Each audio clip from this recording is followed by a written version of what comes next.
Okay guys, tapos na yung game 2. Mag-training na tayo for game 3. Lebron, lika na.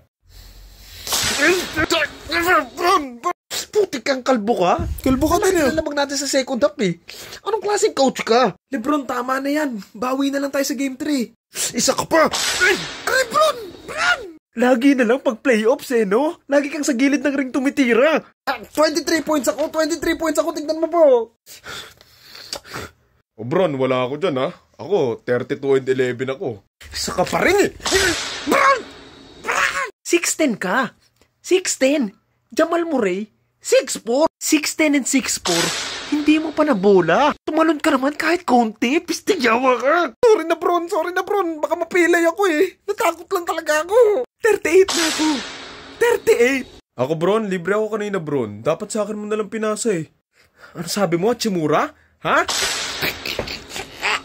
Nakita mo ba yung back-to-back na tres ko? Halos ibalik ko na sa 10 yung lamang eh. 99-99 naman yung score eh.